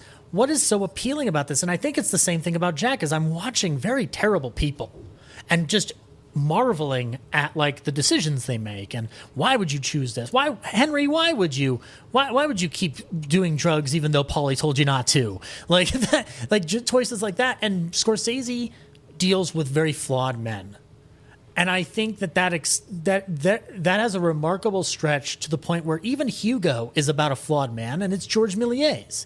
And I don't get the same excitement out of a Spielberg movie that I do with a Scorsese film. I just don't. I anticipate that man's movies the way people anticipate the next Spielberg sci-fi adventure. That's been my comfort food, which is so strange to say about movies that literally have the phrase "go fuck your mother" happening every 5 seconds. Yeah. But also like his views on religion, and like the way he's not just a gangster guy. Last Temptation of Christ is a fucking amazing film. Shutter Island, I have grown to love that film over time. After Hours is one of the most undersung movies of the 80s that has ever existed. And Raging Bull is not my favorite, but I love that I love the juxtaposition of that and a Rocky existing all within the same like 5-year period. He just challenges my mind, and he taught me a lot about film history and film restoration. And so I can always point to him as like, this is the guy. This is my guy. Yeah. Good answer. Yeah. Good answer. Here's one. Keaton or Chaplin? Chaplin. Yeah. Which I think is a standard answer for a lot of people. And I think a lot of it has to do with The Great Dictator as a film. I like his silent stuff. And but in fact, if I were like thinking about it, Keaton sort of trumps Chaplin in a lot of ways because of the insanity of his stunts. But Chaplin always gets to me because of The Great Dictator and the amazing power that man held when it came to speech, because he held off for so long. And when he finally said something, he said something. But also, if you look back prior to it, the construction of things like Modern Times and City Lights, they hit the funny button that Keaton does, and then they transcend it and make it a story for all languages. And I think that's something that Keaton has, but not in the same capacity as Chaplin. So I'd pick Chaplin, hands down. Nice. Very nice. And the last one, and I'm interested in your answer on this one. Hitchcock or Kubrick? Hitchcock. I assumed. I'm gonna be booed off of your podcast, and it hasn't even aired yet. I am not a Kubrick acolyte. I think a lot of that has to do with similar reasons why people can't understand Hitchcock acolytes, which is the praise heaped upon each of them is ridiculous. Yeah. But Hitchcock got to me before Kubrick, and I think that that's the key element is like what got to me first. The Birds was so revelatory. It terrified me. Hitchcock terrifies me in a way that Kubrick could never have done with The Shining. The Shining is a brilliant thriller and horror film for what it's doing, and it does tap into anxieties of isolation. Hitchcock tapped into a broad fear of a thing I see on the street. Hitchcock has made me afraid to go into my own fucking shower. Hitchcock has made it possible for me to look out the window and wonder what's going on in the other house or apartment next to me. Like he is so powerful with his ideas without lifting a finger. Like the amount of pre-production that he does to the point where that film comes out the way it does, it's all meticulous pre-planning, and it's almost like he prepared this witch's brew in advance. He already knew what it was going to do. And also watching his career ebb and flow between spy thriller and mysterious drama and then comedy on occasion. Like I feel like the variety that he has, possibly intertwined with how many films he got to do, and watching him evolve from silent film to sound, is something that I admire looking at eternally through all time. It's why I started podcasting on my own with Hitchcock, because he was a director that just continued to fascinate me and has never gone away. I love Psycho so much. I watch that movie and I will forget the twist because I allow my brain to do it. Kubrick, I feel like I have to be in the mood for Kubrick. I cannot watch Clockwork Orange on a willy-nilly. I can't do that. But I can put on Rear Window any time of the day. But with Kubrick, I will say this. I enjoy the amount of thought that Kubrick puts into my head. That is something that Hitchcock doesn't always do. He does it a lot, but not all the time. Each Kubrick film puts thought into my head. It's just for the sake of what I cling to, it's Hitchcock. Kubrick I have distance from. Kind of like Kubrick has with his subjects. He has a distance from them, and they're usually pretty cold. But Dr. Strangelove is like the one thing that could have made or break it for me, is because Dr. Strangelove is one of the funniest fucking movies that's ever been made. Yeah. And I will never not enjoy the final line of Dr. Strangelove getting out of the fucking chair and going, "I can walk. It's a miracle." Boom. Yeah. I remember seeing that and going like, what the fuck? I knew the bomb was dropping. I knew it was going to happen. I'm still surprised it happened. Oh, it's so great. It's so great. Yeah. The next section is the top 10 countdown. As I've told you, Jawn can be whatever you want. It can be anything. Movie, music, film, or food, feeling, mood. First one, what was your first Jawn? What was the first thing you were obsessed with when you were younger? Star Wars. Yeah. Star Wars, yeah. I didn't expect that movie at 6. I didn't know what was ahead of me. My dad just told me, in order to watch your Looney Tunes tape, you've got to watch this first. And I watched it, and I never really stopped. I still have all of them. I still haven't picked up The Rise of Skywalker yet. Sorry. But I still love Star Wars to this day. I'm not obsessed with it the way I used to be. But that was my first real, the brain sparked, and I'm like, oh my God, there's so much about this story that I don't still understand. Like, what really is the Force, and why is it a puppet instead of a animated cartoon character, and why does Luke kiss his sister that we find out is his sister eventually? These are so many questions, and it was really one of the first things to really spark the imagination, because it is so inventive. My favorite Star Wars film is still A New Hope, no matter how good any of the other ones have been, because I'm like, no, that's the moment where my mind clicked. So beautiful. Number 2, what's your current Jawn? What are you into right now? My current Jawn is Jack Benny's film career. I'm eternally fascinated by a film career that failed. And that's very much the story of Jack's film career. And learning about it has been revelatory to understanding the film industry, how it worked then and how it works now. That's something that I am eternally searching for, is like, how do you connect the dots to today and understand all the mistakes that can be avoided if you just look back into a history book? And so Jack's film career actually tells you a lot. It also tells you about what we don't have anymore, which is a star system. We don't have a star system anymore. But it tells you a lot about that. It tells you about how comedy works in film. And it tells you so much about the trends that comedy goes through. And like, we're currently in a trend right now where comedy doesn't really exist on its own. And it's a comedy drought.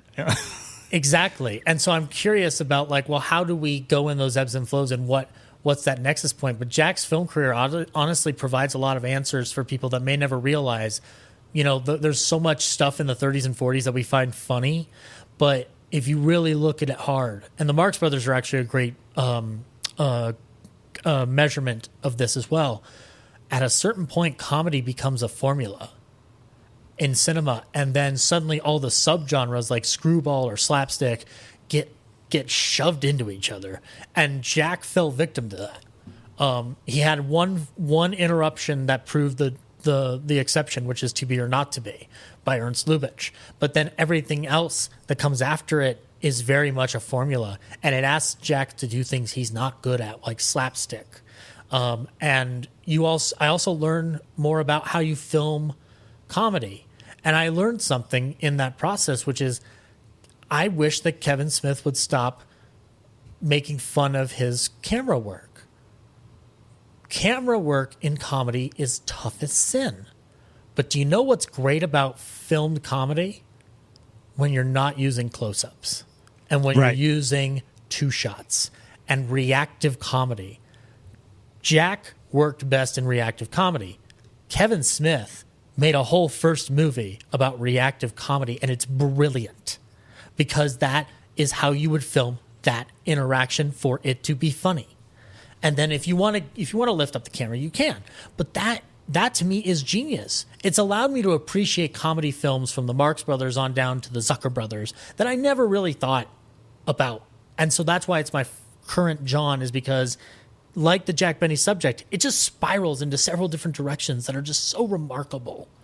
And I just got really excited over it. It's awesome. I love it. Number 3, what was your first concert? What was the first live show you saw? Yes, I did think of this, but I want to ask as a follow-up question. Does it have to, because for recent ones, does it have to be a music concert, or could it have been like a stand-up? No, that works. Concert? Yeah, I'll take that. Okay. My first stand-up concert experience was seeing Tim Conway and Harvey Korman live. Really? At the Buell Theater here in Colorado. And the reason I went was because I had gotten into Mel Brooks, and Harvey Korman was hilarious as Hedley Lamar. And then I learned more about the Carol Burnett Show as a result. But yeah, that was my first one. And it was fun because they did the dentist sketch from the Carol Burnett Show. They had somebody kind of being a Carol fill-in for their show, but it was mainly the stuff they did together on the Burnett Show and beyond. That was my first one. But I will throw out that my first music concert was Queensryche, Alice Cooper, and Heaven and Hell. Wow. We went to go see Alice Cooper, but we sat through Queensryche, and I started learning more about Queensryche. But we had to leave after Heaven and Hell started because I had school the next day. So, but we went there for Alice because my dad got me into Alice Cooper. And that stage show was nuts because it was 2007, and Giuliani and Clinton were running for president at that point. And he played elected. And he had two people come out, one with a Hillary hat on and one with a Rudy hat on. And then they were fighting and bickering and slapping each other. And then they start dry humping each other on the stage. It was one of the most fantastic, eclectic experiences ever. Yeah. I love it. Number 4, what was your last concert? What was the last live show you went to? Last live show that I went to was Well, stand-up wise or just theatric wise, it was a Kevin Smith Q&A that was out here in Colorado. But concert wise, it was Raw Mayhem Fest out here in Colorado, which is kind of like a big old hard metal fest. And it was Five Finger Death Punch, Lamb of God, Rob Zombie, and then Korn. And I stayed for Rob Zombie and then I left because I'm not a Korn fan. Sorry. You didn't have to go to school this time. No, I was in college at this point. So I was like, I can stay up as long as I want. Dragula. And I think actually at that point he was putting out Lords of Salem. So he actually showed a trailer for Lords of Salem in there. So that was kind of cool. But that was awesome watching Rob Zombie do the stage show and just having fun with that. Something I'd only heard in albums was suddenly right in front of me. And I had my imagination before, but to watch the production value of Rob Zombie is fucking remarkable. It's why I like Alice Cooper too. I love theatrics. I love that attention to detail. And that man, you can hate on his movies all you want. I don't care. I just won't talk to you. But that man knows how to make something look pretty. And that man makes horror look very pretty. There's universal monster love. There's public domain monster love in that. It was remarkable. And Five Finger Death Punch was kind of a new discovery for me. Like, I don't listen to them frequently, but I remember hearing them and going like, man, they're going to be big. And then they ended up being pretty big. And I didn't get Lamb of God. I was like, I don't get this. I could barely hear anything they were doing. Like, this wasn't fun for me. But I get it. People love Lamb of God, and more power to them. Yeah, right on. Number 5, what was your favorite live show? Bruce Springsteen, 2009. Wow. Where at? Colorado? Yeah, Pepsi Center, when it was still the Pepsi Center. It was the Working on a Dream tour. My dad loves Springsteen. He got me into Springsteen real heavy. And at the time, he had just gotten, I believe it's some kind of nomination for the song The Wrestler, which is one of my favorite songs of his within the recent years. And I went to the concert, and he was doing a lot of Working on a Dream stuff. And I thought, like, well, this is all great, but he's not going to do the song I want him to do. And then sure enough, the whole E Street Band left, and he just gets out on a stool, has an acoustic guitar, and then I started hearing the Wrestler theme, and I'm like, oh, fuck! No, He's man. doing it! And then actually, the encore was Glory Days, and the whole E Street Band was still alive, and they were there. So Clarence Clemens was there, Steve Van Zandt was there, and this was Clarence Clemens before he passed away. But I'd had Clarence Clemens as a specter all my life because of Bill and Ted. So yeah. it was really cool to see one of the Time Lords in there suddenly just jamming out with Bruce. So yeah, that's my favorite one. That was my favorite one, hands down. Very awesome. Light of Day is a Bruce Springsteen song, so they also perform that in the movie. I'm just going to make you watch this Joan Jett film one way or another. Did they play any Bronco Billy in there? Which is the most obscure thing I could bring out of Bruce Springsteen. Anybody know about Bronco Billy? Oh, man. Number 6, who have you never seen live that you wish you would have? They can be living or dead. John Denver. Yeah? I learned about him first through two things. Oh God, with George Burns, and the Muppets John Denver Christmas album. But I started listening to him a lot in my adult years, and I really would have loved to be there on a mellow night at Red Rocks. Yeah. And just really listen to the poetry in his songs and embrace the country aspects of it. Country music's not my favorite genre in the world, but when it's done right, it's done right. And he could do Grandma's Featherbed is such a fun fucking number. But also Sunshine on My Shoulders has been very inspirational for me in writing a script that I have long delayed since I was a kid about Jack Benny and his violin career. And that song has been really good in helping me visualize a certain element of that story. Just because of it's one of the remastered versions. It's not the original one. It's the one where it has a string quartet or some kind of string symphony kind of underlaid in the background, and it's just kind of popped my brain open in so many different ways. And I love watching a calm thing. Like not everything has to be like scum of the earth. I like a mellowness. and John Denver would just be the most excellent evening out for me. And I that's something that it sucks every time I think about how he died, because of how close that opportunity might have been. But yeah, he's the guy, hands down. And I would have been able to take my mom to that concert because she loves John Denver. She loves John Denver so much. So yeah, that would be my guy.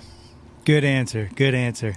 Number 7, name an unappreciated Jawn, something you wish more people paid attention to.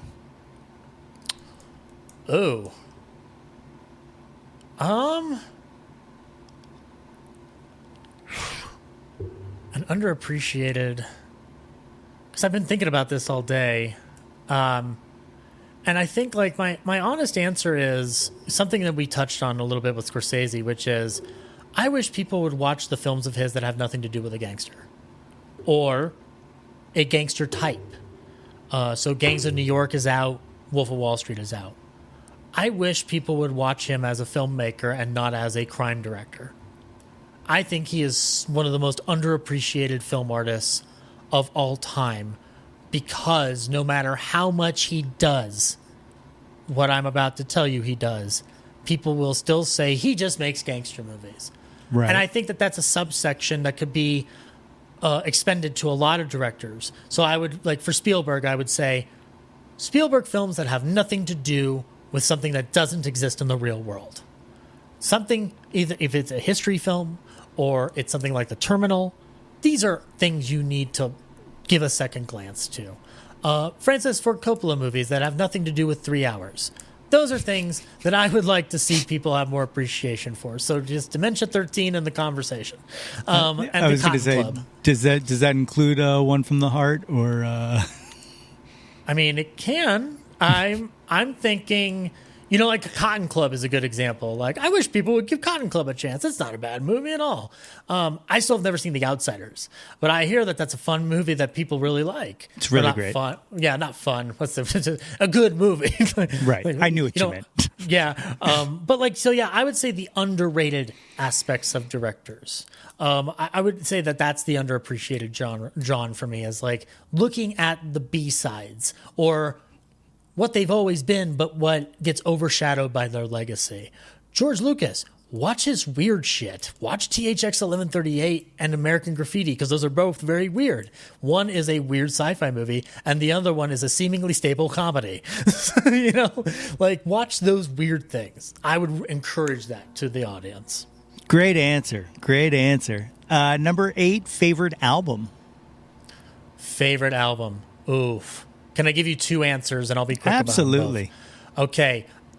My favorite album, just point blank, is Welcome to My Nightmare by Alice Cooper.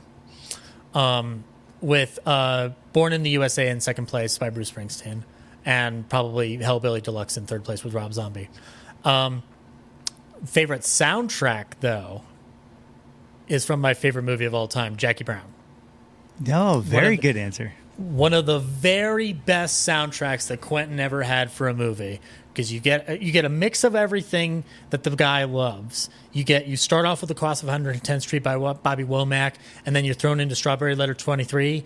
Then you suddenly have a Johnny Cash song in the middle of the whole proceedings, and then you have The Lion and the Cucumber. Which, like, there's a sound about this film that conjures up this film, but it's also just like, here's a mixtape of the 70s that you never knew existed, which is one of my, obviously, clearly, stretch goal dream is to have Quentin on the show, and I've emailed his people a few times, and they haven't emailed me back, but whatever, that's fine. But I primarily want to talk to him about his career in crafting soundtracks, because because not only is he a brilliant director, but he's incredible at song choice. You know how you see the credit Randall Poster on a lot of music supervisory credits? Like, I think even like on Clerks 2, he's the the quote unquote music supervisor, because there's obviously songs in that come from one person and one person only. Right. But like that's a job that I wish he would also get credit for in his films. As if though he needed more credits on his films, Quentin. But like that music supervisor would be hands down a wonderful option. And the second place soundtrack for me would be "Oh Brother, Where Art Thou?" Not even a question. The Coen brothers are heavy in my family. We love them. Because of "Oh Brother, Where Art Thou?" And that soundtrack was incessant in the car on a trip to Costco. Like that was a constant. I know Soggy Bottom Boys better than most people know their own mom. And but to craft a perfect soundtrack is almost impossible. And what sucks is that not all the songs end up on the album. Like, right. There are music cues in Jackie Brown that are from like Coffee or Foxy Brown or some of the Jack Hill films that aren't on the soundtrack that I wish were. A good example might actually be Goodfellas. Layla's not really on, or not Layla. My Way by Sid Vicious is not on the soundtrack, and I wish that were on the soundtrack because it would just be one more great thing to have in that compendium. But also, Gangs of New York doesn't have two alternate versions of The Hands That Built America, which I think sucks because the end credits version of that song is better than the single version of that song, for my money. So yeah, I'd say that those two albums, though, Jackie Brown and Welcome to My Nightmare, like really my pop out ones. Fantastic. Number 9, name an artist whose output you'll consume anything they put out. Well, I've kind of touched on a couple of names where that would be the case, where I'm always willing to give people, like Kevin Smith. I'll always go to a Kevin Smith film and whatnot. I'll put out Rob Zombie on that because he's made interesting choices with his career that don't always jive with his fan base or jive with music fans. I think Educated Horses is actually an amazing album because it's so different out of him. And I enjoy when people go out of their comfort zone a lot. But he kind of won my trust with that album because I'm like, man, even when he's doing slower ballads or like different sounds, he still sounds incredible, and what he wants to do is getting across. So I'll always give him a shot, even if I don't like the album. Like like Hellbilly Deluxe 2 was fine, but I loved giving it a chance, like Sick Bubblegum and What, which are two kind of like tracks off the album that I don't think everybody thinks about. Specifically What, those are fun jams, and I'll give him a shot every time out the bat. This is a guy who like loves Universal Monsters, so that'll always kind of attach myself to it. Yeah, we being a Philly podcast, I have to mention we just want him to finally do this Broad Street Bullies film that he's been kicking around forever. Like, and I want it from him. I want to see what Rob Zombie not being Rob Zombie or what people expect of Rob Zombie looks like in cinema.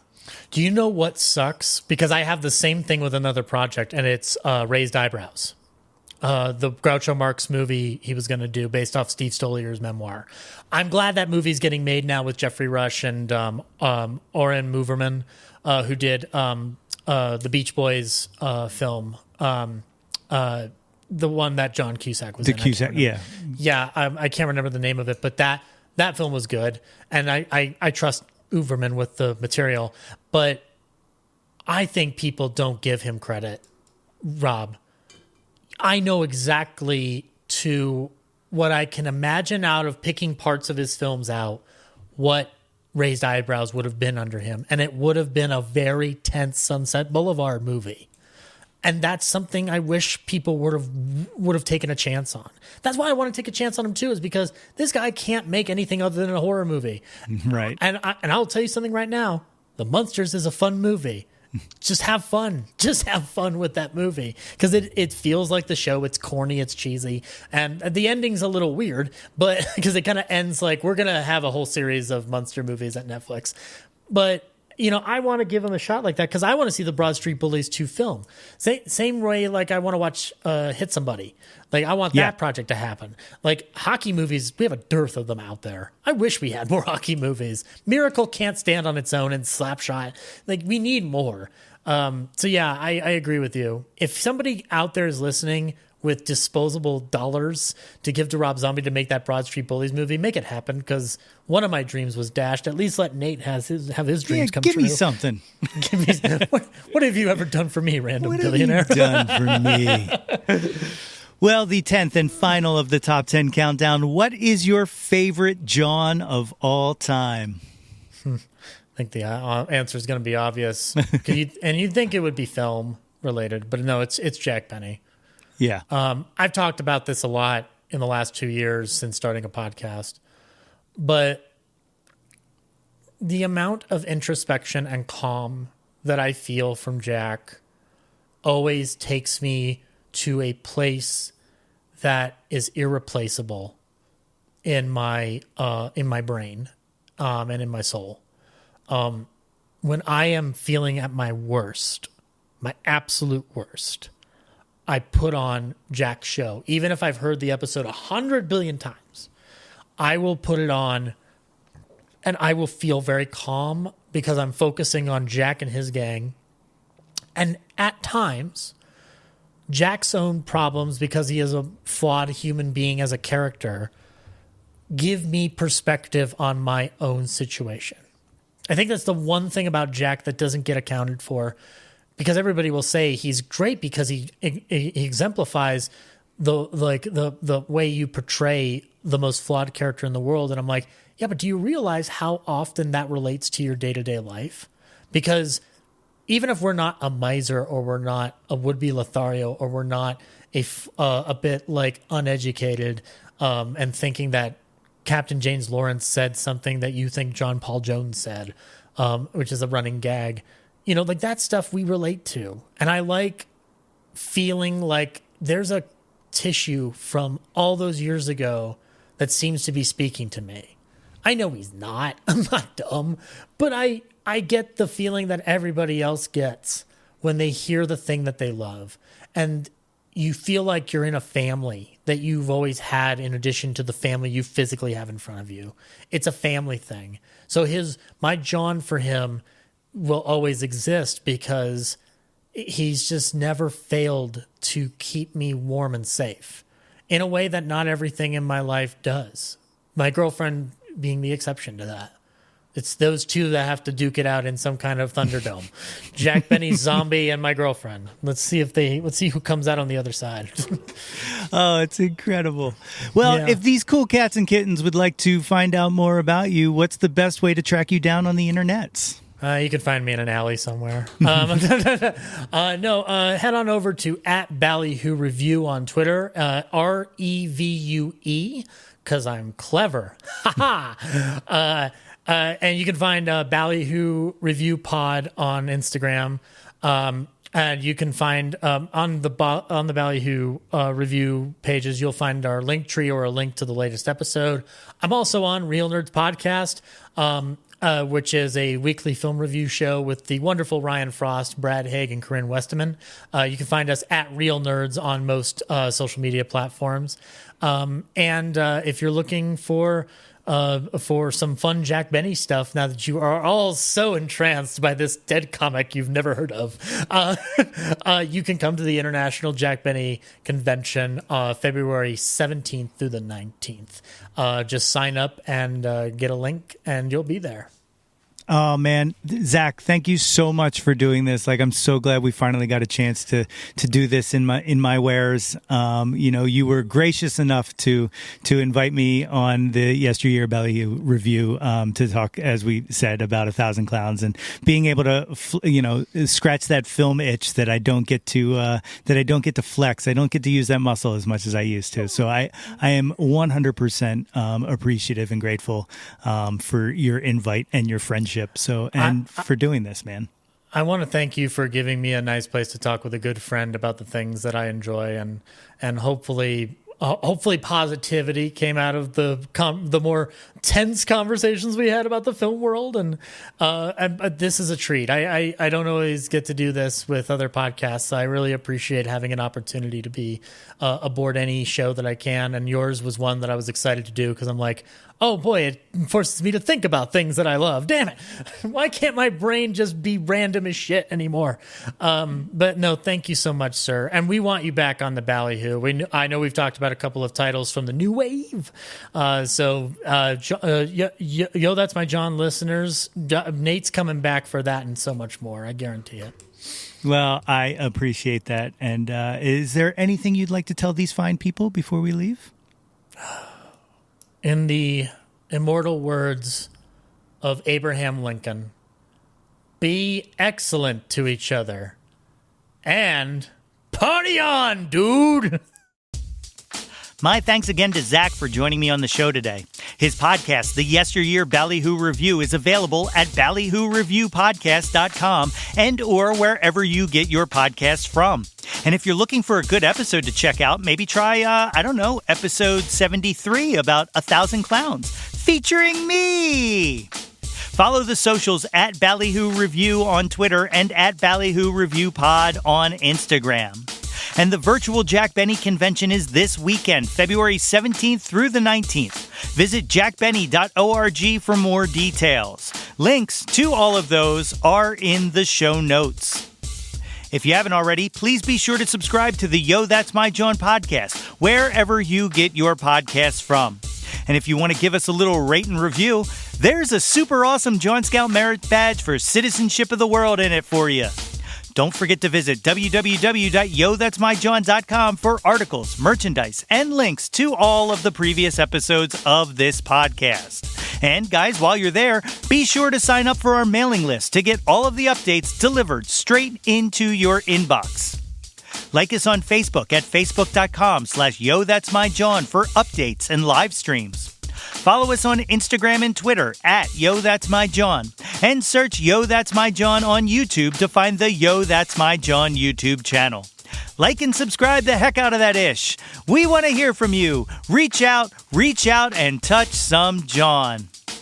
Well, the football season is over. And you know what? Much respect out to the Philadelphia Eagles. You guys played an amazing season of football. And well, you didn't win the Super Bowl, but you won the Super Bowl of my heart. I love you guys. Fly, Eagles, fly. Blue skies. Until next time, everybody. Hey yo, displace the guilt and embrace the pleasure. Your taste in music doesn't have to be. Yo, That's My Jawn is a Lonely Monk production, written and produced by yours truly, Nate Runkle. Theme song by Phil Tyler Music featuring Nate 3.0. Special thanks to Fox Run Brands, DX Ferris, Andrew Scott, Natalie Runkle, and the incredibly brilliant and wickedly stunning Katie Daubney. If you or anyone you know has any ideas they would like to share or any guests they would like to hear on the podcast, please feel free to reach out to us at yothat'smyjawn@gmail.com.